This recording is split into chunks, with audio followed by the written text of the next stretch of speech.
4,000 years ago, a civilization of 5 million people built cities with indoor plumbing, standardized weights, and trade networks stretching thousands of miles.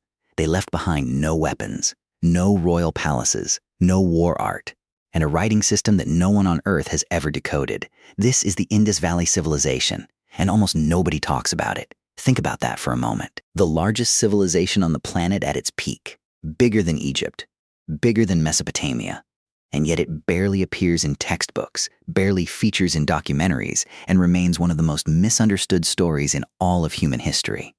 Today, we're going to change that. To understand why the Indus Valley is so remarkable, you have to understand what everyone else was doing at the same time. While Egypt was building pyramids for god-kings and carving endless scenes of conquest and war into temple walls, while Mesopotamia was writing laws with one hand and raising armies with the other, the Indus Valley was doing something that no one has ever fully explained. They were building cities, sophisticated, planned, enormous cities. And they were doing it without any of the things we assume civilization requires.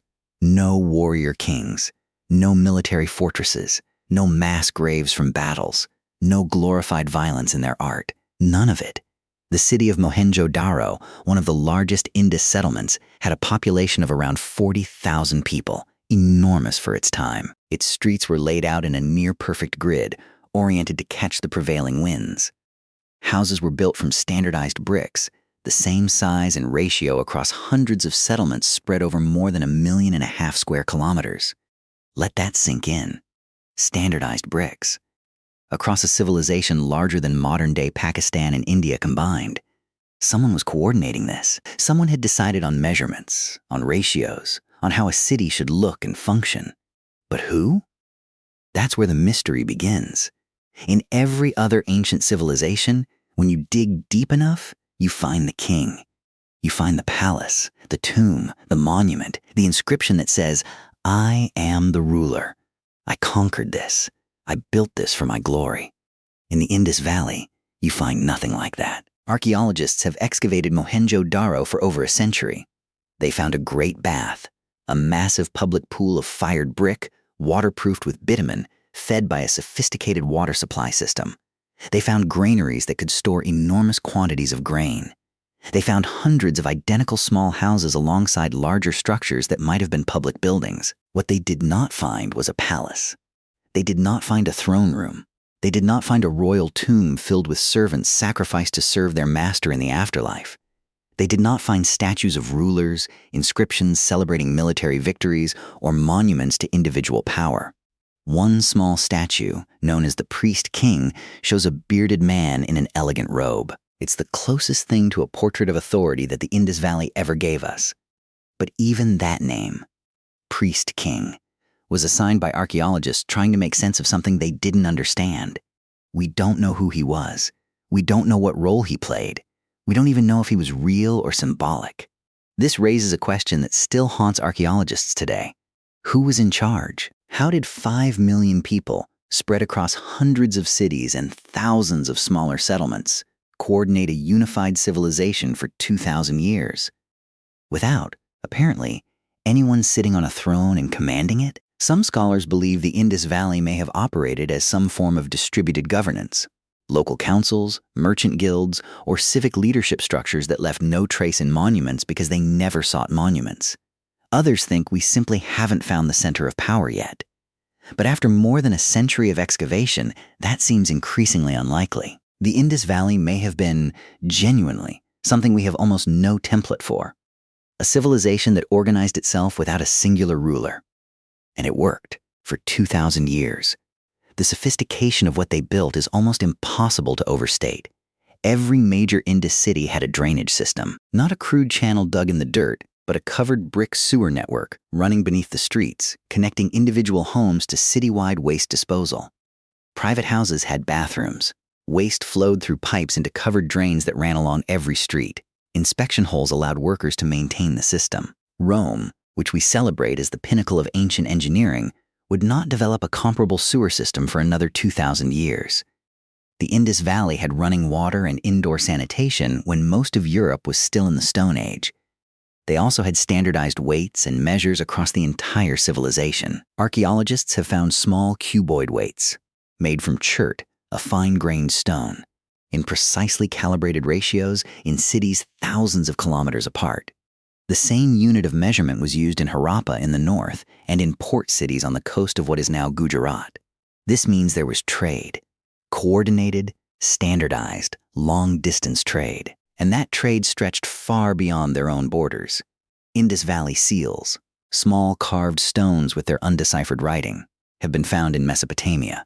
Mesopotamian texts mention trade with a place they called Meluha, which most historians believe refers to the Indus Valley. They were trading cotton, timber, ivory, and possibly gold across the Arabian Sea, thousands of years before anyone thought such voyages were possible. Yet despite all of this commerce, all of this coordination, all of this engineering, there is no evidence of war, no battle scenes in their art, no weapons caches, no fortifications designed to repel armies, no mass graves of people killed in conflict. A few copper spear points have been found, but these were likely hunting tools. The Indus Valley cities were not built for defense. They were built for living. Then there is the writing.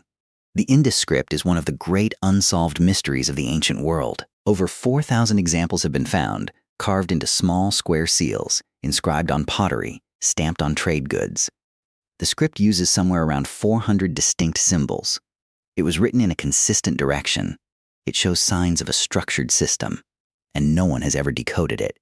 Every few years, someone announces a breakthrough. Every few years, that claim is examined and found wanting. The problem is unlike any other ancient script. When archaeologists decoded Egyptian hieroglyphics, they had the Rosetta Stone, the same text written in 3 languages. When they decoded Linear B, the Mycenaean Greek script, they had a massive corpus of administrative texts and eventually recognized Greek words. With the Indus script, there is no bilingual key. There are no long texts. Almost all examples are short, just 4 or 5 symbols on a seal. And we don't even know what language family underlies the script, or whether what we're looking at is a full writing system at all, or something more like a symbolic notation. This means there is a fundamental limit to what we can ever know about the Indus Valley. We cannot read their laws. We cannot read their prayers. We cannot read their trade agreements, their histories, their stories, their philosophy. We know they existed. We know what they built. We know the shape of their streets and the depth of their drains. But we cannot hear their voices. We cannot know what they called themselves, what they believed, or what they thought was happening as their world began to change. Because something did change. Around 1900 BCE, the great Indus cities began to decline. For generations, the dominant theory was violent. It was called the Aryan invasion theory, the idea that Indo-European migrants swept into the subcontinent and destroyed the Indus civilization. This theory was partly shaped by colonial-era assumptions and partly by a passage in early Sanskrit texts describing the storm god Indra as Fort Destroyer. Modern archaeology and genetics have largely dismantled this story. DNA studies of ancient Indus Valley skeletal remains show no evidence of a sudden population replacement. The massacre that was supposedly found at Mohenjo-daro, a famous collection of skeletons once interpreted as victims of violence, has been re-examined and found to represent deaths spread across different periods, not a single battle. The evidence for a violent conquest simply isn't there. What is there is water. The Indus civilization was built around rivers. The Indus River itself and a network of rivers in the east that fed the cities of the Harappan heartland, including what may have been a great river the ancient texts called the Saraswati, now identified with the dried riverbed system known as the Ghaggar Hakra. Around 2000 BCE, climate patterns in the region began to shift. The monsoons weakened. Rivers that had sustained the civilization for millennia began to dry up or change course. Cities that had depended on annual floods to irrigate crops suddenly found themselves in an increasingly arid landscape. The elaborate water management systems that had made Mohenjo-daro possible became harder to maintain without the rivers that fed them. Populations didn't die in battle. They moved east toward the Gangetic Plains, where water was still available. The Indus Valley didn't collapse in fire and conquest. It quietly dispersed. The great cities emptied gradually over centuries, not overnight. The people who built Mohenjo-daro became, in some sense, the ancestors of the people who eventually built the cultures of the Ganges. They didn't vanish. They transformed.